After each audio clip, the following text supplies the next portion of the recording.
I'm so fucking old that I actually remember once when Expedia did not allow you to do a certain number of searches. Do you remember that? Oh yeah, yeah, yeah, yeah. It was crazy. It's just That's like, I mean, today we're laughing at it, but back then, what people would do is that they would, I guess, I don't know if it was travel agents or somebody was just like searching for a million fares and it's just like, wow, you're really taxing our database here. And, every little query, it costs us some money. And so they had to put a cap. And of yeah. course, now we're kind of laughing at that because we're, now we have like incredible amount of data mining and all that kind of stuff being flying around. Anyway, so But that still exists. The funny thing is that still that cap still exists. It's are just you that you don't see serious? it. Oh yeah, it still Really? exists. Yeah, there's a So they ratio. ra- they, It's they called, raised it. well, they changed it a little. It's called look to book. And what they do is basically it's the ratio is how many times do you look at something before you book it. Now it's not necessarily to the consumer's problem anymore. Now it's a problem of what we call caching. And in the technology space, what that means is we're going to look at this hotel price for this date, and then we're going to hang on to that and not look at it again for some period of time. It might be an hour, it might be a day, whatever it is. But then anybody who goes to look for that price, we're going to give them the cached version, a saved version of that, until they're ready to actually book the thing. And that might what And we're then what happens? guessing. Well, then we're going to actually have to check to see what that price really is right at that moment. And we might be off. We might have to change something slightly here or there, or we might have to eat it, or there's a lot of different ways to handle that. But that look to book ratio still exists, and it's just all done in the middlemen. So you don't have to see what's going on as a consumer, but I, as one of the middlemen, do have to deal with that. If Wow. somebody's looking all the time, I have to actually cut them off as a source, or they have to start booking something because they're probably scraping data, When stuff you're like that. saying, yeah, exactly. I mean, so when you're saying you have to cut them off, you as this plug-in extension on the browser, all of a Right. sudden somebody can start abusing it, and then you get penalized as the creator of the browser extension. Right, exactly. Because the people who own the inventory can say, well, hey, you've looked at this 100,000 times and you haven't bought anything. So Right. you're not worth it to us. So we're going to cut Right. you off and you no longer get our inventory. Got it. Yeah. Interesting. So, Yeah. and by the So way, is there a truth to the rumor that they raise fares on weekends because that's when most people actually book stuff, and Tuesday is cheaper and that kind of stuff? it's much more complicated than that now. But Okay. yeah, I mean, the complication is that they don't have to do it on the weekend. They do it dynamically. So it could be based on the fact that they know you're a big purchaser. It could be based on how many things that you've done in the past. It could be based on what sites you've visited. It could be based on the fact that you're in a particular country and not in another country. If you turn on a VPN and switch to a different like expedia.ca instead of .com, you may get a different price. And that's not just because of the exchange rate, it's because they don't know who you are. So those kinds of things are playing all through not only the travel industry, but every industry. It is dynamic, it's according to your behavior, and it's going to change depending on how many times you look at it. If you look at it 10, maybe they know that the fourth time, on average, that somebody looks at a price, is the time that they're going to most likely purchase. Well, guess what? The first three times, it's going to be pretty low. Fourth time, maybe it'll change because you're about ready to buy. Mm. Right? They So might it's all they might behavior. raise it slightly just because Sure. they can't raise it too much because if all of a sudden some people like if it just goes up an extra $10, they're like, oh well then I'm just not going to go or I'm going to look at Mm. a different destination. So Yeah. some people are extremely price sensitive. Yeah, there are. And I'm oversimplifying, right? Mm. This is very complex. The data Yeah. behind it, most people don't even actually realize how it really works. If you look at it, it's not sometimes, so we're going to get deep into machine learning, the difference between machine learning and AI. So with machine learning, it you can tell it what the objective is and it can do the thing, but it can't tell you why it did the thing. Right. With AI, it's the opposite. You can tell it what to do, and it's just going to kind of figure out its own path towards your objective. But you're telling it like how to do it, as opposed to what you're telling it. You're telling it how to get to the objective as opposed to what the objective is.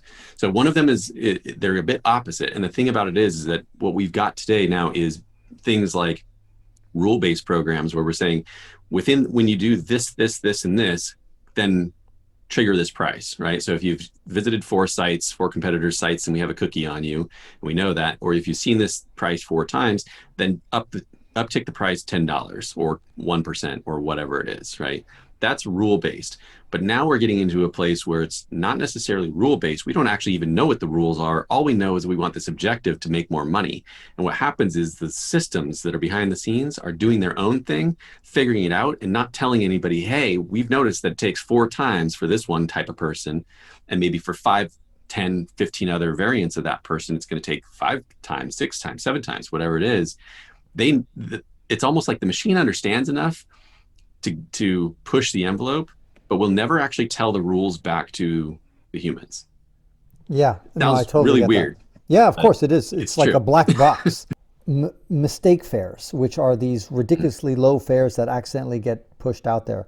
Will we see an increase of mistake fares or a decrease of mistake fares due to all this AI and machine learning stuff that Yeah. seems to be pulling the strings?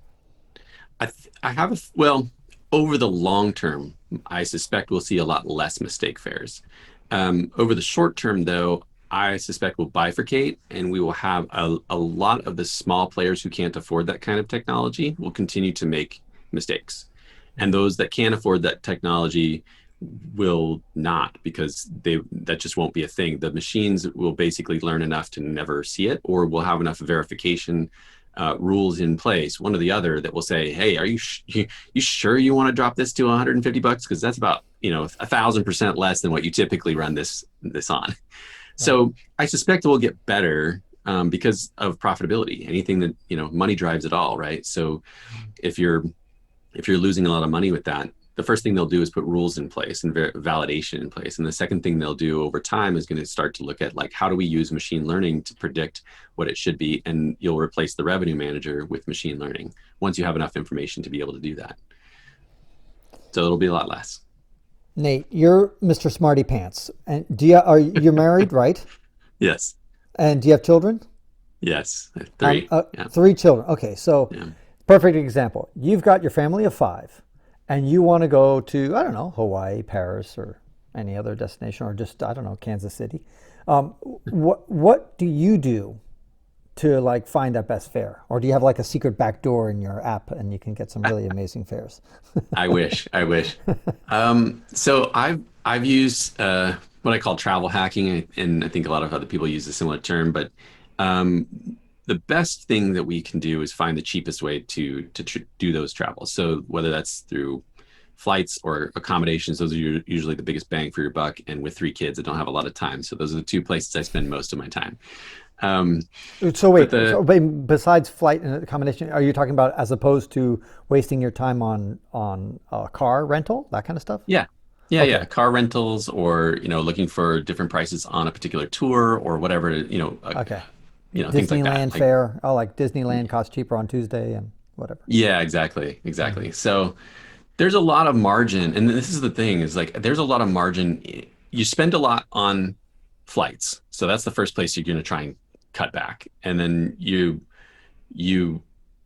spend a lot on accommodations. And I think the other thing for accommodations, and this is why I built what I built, but the other thing that with accommodations is, with flights, there's not a ton of margin there. So what you're looking for is like somebody to either make that mistake there, or to adjust your time period. Like, when do you go? You're going to go off season. You're going to go to, some place that's still nice, but maybe it's on the shoulder and it's not so expensive. Or you find maybe you're cool with like going on Christmas and nobody else wants to go on Christmas. Fine, be flexible, right? So Hmm. those kinds of things are great. But with hotels, it's about they have the margin on hotels is massive. Um, and Oh, so they really? have Hold on. oh Whoa, yeah, whoa, whoa. Really? yeah, Hotel margins are massive and airline fares are not? yeah, yeah. The margin. I mean, if you think about the fuel cost that it takes to go back and forth, and all the things that have to go into flying a group of people from one place to another, it is an exorbitant expense. And there are really no middlemen either. I mean, the online travel agencies and those kinds of things, they don't exist to make a lot of money off of those. They exist because they're just, you have to travel, and they're going to want to know when you're traveling. So if you're going to book a flight, great. But then the question is, like, how much can you make everywhere else? So that's their milk at the back of the at the back of the store that you have to walk to. And everything else on the aisle is open for making a lot of money on. Okay, So, so yeah. basically, you're suggesting that the reason people can find, let's say, a 10 euro price for a plane ticket from London to Romania or any other of these ridiculous fares that we have all found, where it's Mhm. like, my God, it's like half the price of a bus and it takes, 10% of the time. And like, how is this even possible? And a lot of times we're scratching our heads. So it sounds like you're saying that this is like a lost leader and that they're hoping to get you on upgrades and buy this food and then pay for luggage and maybe upgrade your Yes. seat. And that's their hope because if nobody takes those little upgrades, then they're fucked. I mean, they're Oh, yeah. basically going to lose money, right? If Yeah. everybody was a cheapskate like me, they're all going to lose. They're going to go bankrupt, right? Yeah. And that's the thing. Not everybody is. We all think we are. We're like, oh, I'm going to take that $20 flight to Lisbon.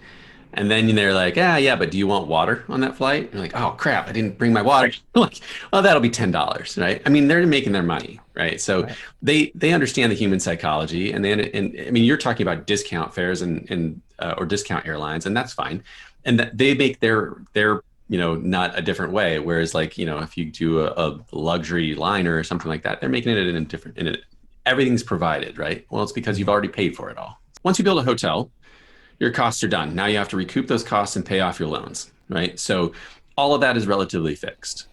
And then you have the I'll say it's relatively fixed costs for your staff and your lights and your all of your overhead, right? So let's just say like worst case scenario, you have some mid-tier hotel and it costs your staff to turn over a room, at your staff, your overhead, everything, let's call it $30 a night to turn over a room, right? What you want to do is you want people there for 4 nights so you don't have to turn over the room as often. And then you want to maximize your revenue. So people they hire somebody called a revenue manager, and that person's there to try and figure out what the market is doing. Do we have a huge golf tournament in town? Is it great weather? Is there, somebody's doing a discount and flying people in? There's a major event like Comic-Con in San Diego or whatever's going on in the marketplace, they look at it and go, high season, great. We're going to max out. We're going to, up the rates. Simple supply and demand, but they have all kinds of things that they're trying to take into account all at the same time. And they have a single person, the big brands do have a person who's going, all right, for this hotel, here's what we think we're going to get. And they're trying to maximize it so that they can get the most revenue and try and balance that out with their occupancy. They're never looking for Mhm. 100% occupancy. If they're at 100%, they've priced it too low. Mhm. So it's a balance between occupancy and revenue. So because of that, if you think about it, the turnover is 30, let's call it $30. If to turn over a room is $30, and let's say for a penthouse suite, I mean, how much more could it be to turn over a penthouse suite, right? It can't be $60. more 60. Yeah. I mean, call it 60, Yeah. 100. Let's call it $100, right? Yeah. Penthouse suites go for what, $3,000 a night sometimes? Yeah. Yeah. I mean, the margin's incredible. Right. And to that point, like, so here's the exact situation talking about a penthouse suite. When I started asking questions about this wholesale inventory that I started finding, I actually found one hotel in Portugal and one hotel in Las Vegas, and they were both $3,000 a night penthouse suites. I can't afford that. But when I looked at the wholesale inventory, I looked at it and I found the exact same dates, exact same hotel, exact same room for $300 a night. They're Wow. covering their margin and they're still making a little extra, right? But they're Mhm. doing that so that everybody in the middle who might have an opportunity to book that person into that room is going to get a little slice of that pie. Now here's the kicker is Expedia was selling that for $3,000 a night. They're taking $2,700 in margin, and they used to only get 10%, 10 to 20%. So now they're switching from the commission model, which is that 10 to 20%, to the wholesale model where they get to keep $2,700. And that's how they're making all of their money from the online travel agency side. And now if you think about like the revenue manager, they're like, well, let's call it $300 because we just, we're already at occupancy, it's fine. Let's give some money out to the so and so, whoever, like the travel managers or of the world, and let's get them to book somebody to come in because maybe what they care about is having somebody in the door that's going to go. Maybe it's a casino. and they're going to Right. go spend some money at the casino, right? So now, again, back to kind of like the The type loss of leader. business model you have, Right. right? Yeah, for that kind of person, they're okay taking the leader kind of position. Whereas if they book it direct, they'll keep that 2,700 bucks. The hotel will be happy to book that out to their loyal Right. members, right? Right. So, and what I found is when that happened, I was a bit ticked when I saw it because I was like, wait a minute. So yes, I do my travel hacking. Yes, I find my things, but I don't have like a back door to hotels or anything like that. It's just looking at it in the best way possible and trying to find, can I use points? Can I take out a credit card and churn through that kind of stuff? Can I, find I found home exchange networks that would come up, and there would be new startups and they would be giving away points, like 2 weeks worth of points, if you just put your home up on it, but you don't actually have to ever rent it out to anybody or switch with anybody. So I would do those kinds of things and collect all these points and then go spend them. Sure. But when it comes to hotels, if you're not doing that, it's really hard to find a deal. And then I saw this and I was like, wait a minute. You're telling me that the OTAs are going to take $2,700, the hotel's going to take $300, and I'm still paying 3 grand for that penthouse suite? This is why I'm not paying 3 grand for a penthouse suite ever. But but Mm. the thing is that I saw it and I was pissed. I was like, there's no transparency, and why should Expedia get $2,700? Mm. I'll take 300 if that's what you have to do, but you do not need 2,700. So back to the history, Mm. the the online travel agencies and the hotel world, the hotel brands started competing with each other, and they fought with each other. And at some point, they all figured out this is a dumb idea, and they came together and they said, let's have a rule. We're going to have a rule that if it's public, it has to be the same rate as everybody else. Our whole industry is going to keep it the same. And that's why today, if you go to Expedia or you go to Kayak or you look at anything, you're going to find 20 bucks difference, maybe, right? Mm. There are the occasional groups who will come in and will ruin that rule, and they'll get a slap on the wrist, and then they'll be like, we're going to take away all your inventory. But those groups sometimes are so big that they slap them on the wrist and they say, you can't do that. And then a month later, they're back up and running, and they're, hey, we'll play nice. And then pretty soon, every now and then, they drop the price really hard. So it's all games, right? But the general rule is industry, we're going to, if it's public, it's going to be the same rate everywhere. And here's a key. Mm. If you look at Priceline, you know how Priceline, how you can say if it's a $3,000 night hotel, you might say, well, I want to bid on that. I'm going to say 2,500 because then I feel like I'm saving 500 bucks, right? And then behind the scenes, they're still taking gobs of money, like Mm. $2,200. And they're like, yeah, that's cool. We'll do that. We're not going to tell you which hotel, right? We'll keep that private. So we can sell you that rate off of what the industry says it's supposed to be because we haven't told you which hotel it is. But if you're willing to spend $2,500, I have a deal for you. That's how that works. Right. So they're doing it. They're all selling the same inventory. They're just doing it a different way.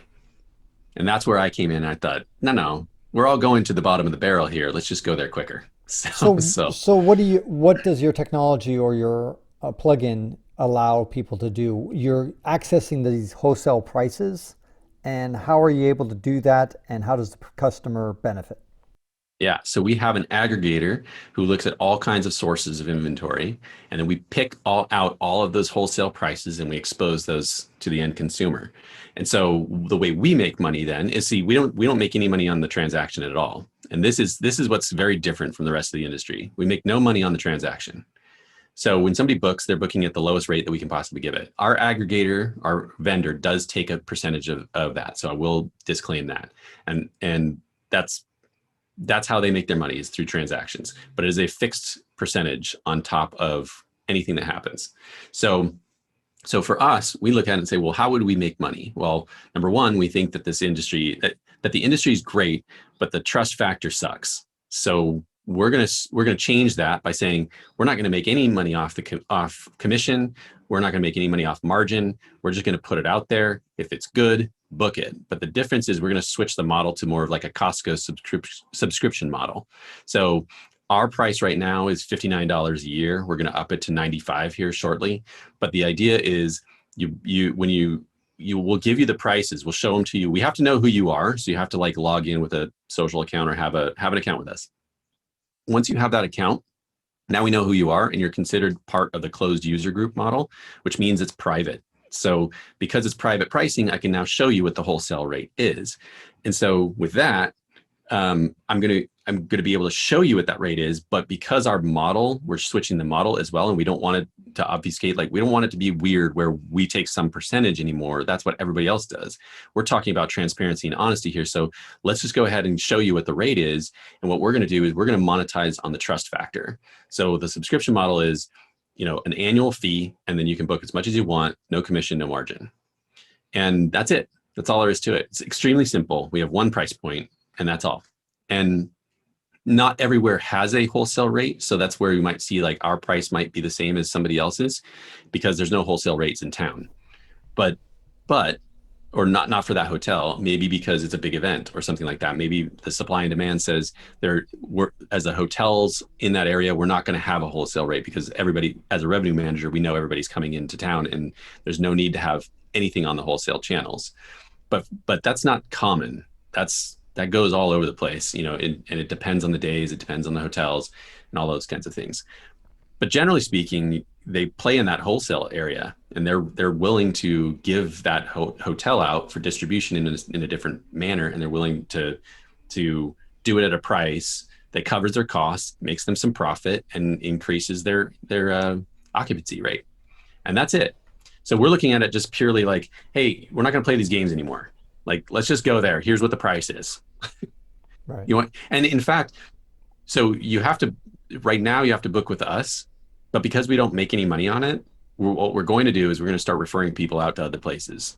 So we're going to say, hey, you know what? If we don't have the best rate and booking.com does for some reason, because there's no wholesale rates in town, we'll tell you to go to booking.com. This is where the best price is. And then you'll make a little commission off that, I imagine. Yeah, we probably will. But even if we don't, there's been a couple groups that I've talked to, and they're like, yeah, we have good prices, but we don't have enough margin to give you an affiliate commission. I'm like, fine, I don't care. Okay. Give it to me anyway. I'll send them to you. I don't really care because I'm not making money off of the transaction anyway. I don't need that. What I want is I want the subscriber base. What I want is the people's trust. And I think that's what's lacking right now. So that's where we're headed. Speaking of trust, there's something that I don't really trust sometimes when I go to, let's say, booking.com, and they'll see this little pop-up in the corner of the screen that says 3 rooms available left at this price, or only 1 more room available at this price. And I'm like, no matter when I'm booking, it always seems like there's only 1 room left at this price, no matter what the hell I'm doing. And I'm kind of skeptical, like, really? Is this accurate? Now I realize that they have an inventory, that they have maybe a certain set inventory of certain prices. So in that sense, it doesn't mean that's the only room left. It just means the only room of that particular configuration with a queen size bed and and then there's only 1 left at that price. So that I guess they have access to. that they have access to. But if you go to a different website, they have a different inventory and not necessarily overlapping with that. So am I reading this correctly?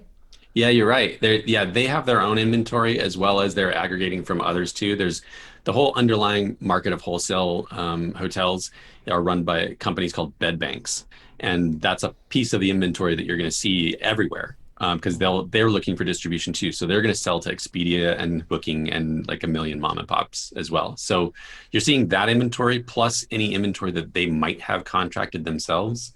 And that kind of like mixes together. And so when you see the 1 left, you're not sure if it's like one of the bed banks or it's one of their own contracted inventory, but somehow it's squeezed down into the 1, right? So, but it's 1 of whatever they have access to. It's not 1 at that hotel, right? Right. It's typically. Right. And the other thing is that I'm wondering, what is your motivation, Nate, and to get into this big headache? Because it really is just one big fucking headache. And I don't know what motivates you to like say, hey, this looks like a great headache. Let me dive headfirst into this thing and really ruin my life. And so what motivated you to get involved in this massive headache? Because it's a really, really complicated and super paradoxical. And sometimes I find myself, and I'm sure everybody who's listening to this finds themselves, sometimes spending, let's say, 3 hours to save themselves $10 on an airfare or a hotel booking. And then after we've gone through that excruciating thing, then they realize, God, I really wasted my time there because I spent 3 hours to save $10. That doesn't make any sense. Yeah. So, and yet you're not just spending 3 hours, you're spending your whole life. This is your work Yeah. to like Yeah. find these little marginal things and that kind of stuff. Now, of course, you occasionally hit these home runs. I'm sure that you're like, wow, I found Yeah. myself a super deal. But what got you into this whole thing to begin with? And where's your passion? Well, yeah. So those, well, I'd say those are two different things. I think there was some overlap, though. I would be lying if I didn't say there's money in it, right? I'm doing Mhm. it as a business. I'm a Money's business good. guy. Money's good. I'm a business guy. It's what, and I've always done technology with the idea that technology applies to business, right? So, and I'll get into the philosophical part of business too, but Hold on, but I mean, there's a lot of ways to make money, and so why yeah, this way? because well, one, I like travel. Two, I think that there's massive leverage here. I think there's a huge hole that we need to expose, like this transparency thing. I think with integrity, uh, I almost feel like it's an obligation for me to go, hey, there's this thing out here that everybody has access to. If you would just take a second and look at it, you could have it too. And I'm like, why not give this to the world?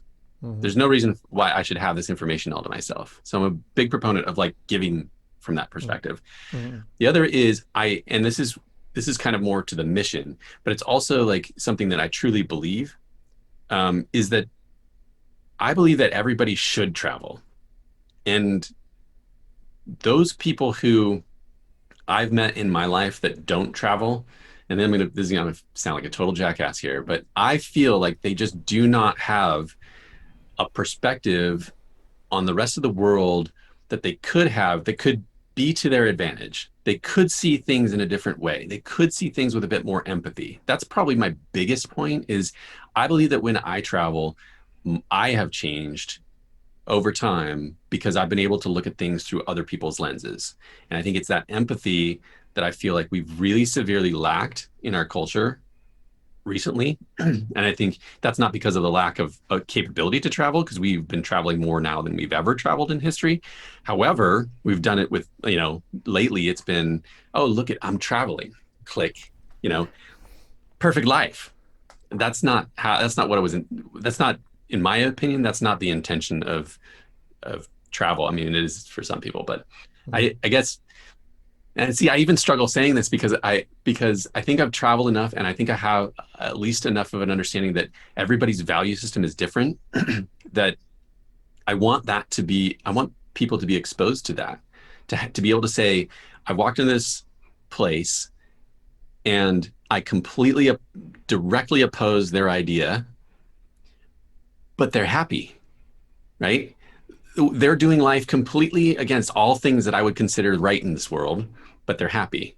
And this is a bit ironic because the people who aren't traveling are happy too, and so I got to leave that alone. But my belief system is you should travel because then you're going to see a whole lot of things. You're going to see a lot of stuff that gives you a new perspective on life, and you will have more empathy. And I think that will be good not only for you but good for the world. And You so know, it that's reminds me of why. this guy. His name is Mark, and he's a Peace Corps volunteer. And he was in Benin when I met him, and he also served in Mali. And he met a woman in northern Benin, and she divorced her husband in order to marry a polygamous man. So she was the only wife, and she decided to be a third wife with another man. Mm, And he asked her, "Why did you do that?" And she said, "Because I want to have a big family. I just love to have an extended big family, and to me, that's what brings me joy." And he said something that stuck with me forever. And it kind of alludes to what you were just saying. He said, "I don't think it's my right to tell her what happiness is or what she should be to be happy." mhm, Exactly what you're saying, which is right. these don't match with my values, but who am I to tell her what she needs to do in order to be happy? Yeah. And I thought that would, and he would have never come to that realization had he not gotten off his fucking ass and gone to Mali or to Benin Yeah. and seen this thing for himself. And so you're right. I think it is a wonderful thing, travel is. And here's the other thing is I agree that there's a lot of people who use the Instagram and they travel for that. But and most people will go to the Parises, Londons, and Italies of the world. But I think there's a certain segment of the population who, after they've done that, they decided to take a second or third or fourth look into another travel experience. And each time they crave a little bit more and they kind of Yeah. graduate down this path. And so I wouldn't poo poo, and I'm not saying you are poo pooing the people who are going there and just trying to be Insta famous with their Right. Instagram beautiful shots. It's a good first step, and we should all Yeah. applaud them for at least getting out of the house and trying to do something. Yeah. And then from there, ultimately, they might get addicted to travel and take a second step and a third step, and eventually they're going to have that Benin experience, like this guy had in Benin. This Mark. The alternative for somebody who's running around on social media saying my life is perfect and here's like my amazing trips. The alternative for them is to set the phone down and experience that amazing trip and to get engaged with the culture, right? The alternative for them is, generally speaking, not traveling. That's not usually the alternative for those kind of people. And Mm-hmm. so that's my kind of like dig is I wish it would be more about um, getting engaged and understanding and being empathetic and not about showing off, because I feel like that's the alternative that they generally speaking will lean towards, is that thing. It's not like they're not going to go travel. They have the funds, they have the means, they have the way of doing it.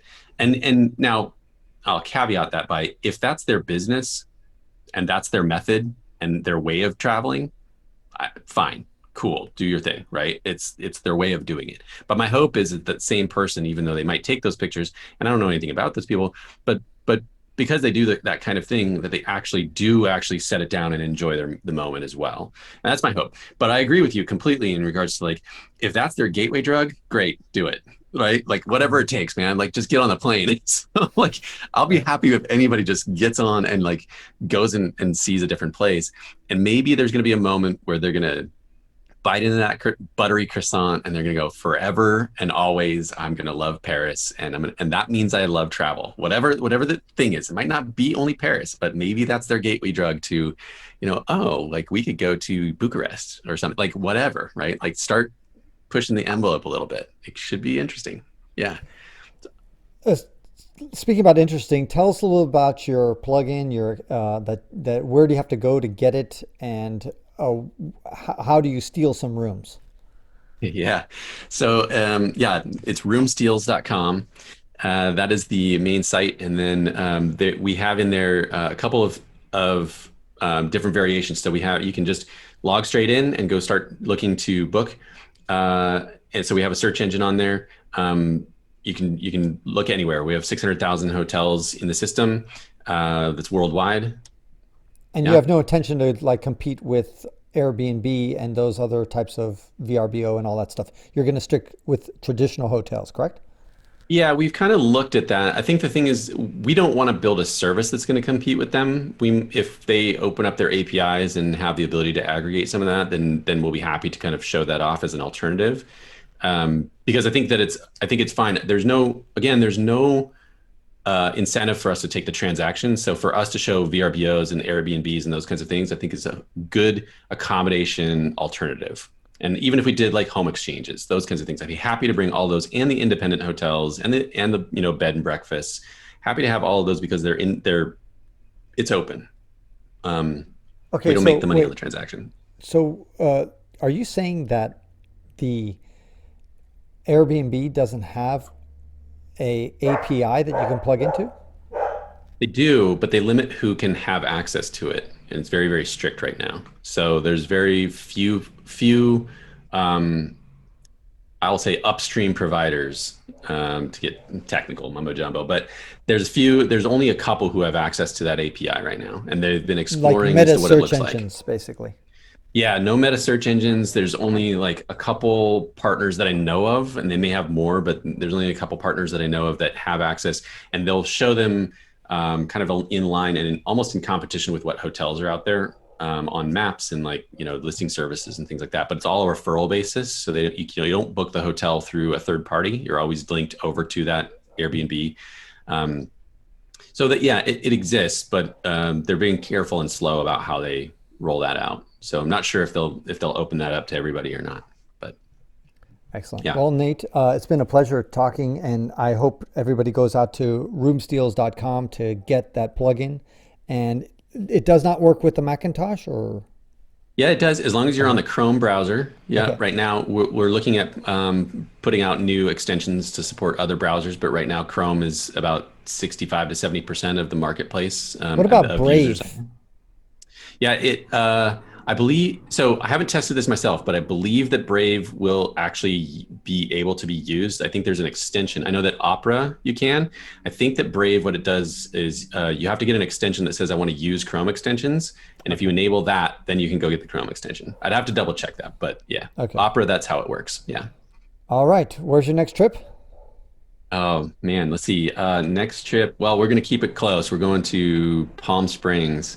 And I hope my wife does not hear this before I surprise her with it, because Okay. that'll be for her 40th birthday. So Okay. And what kind? And I hope you booked a hotel already through using your app.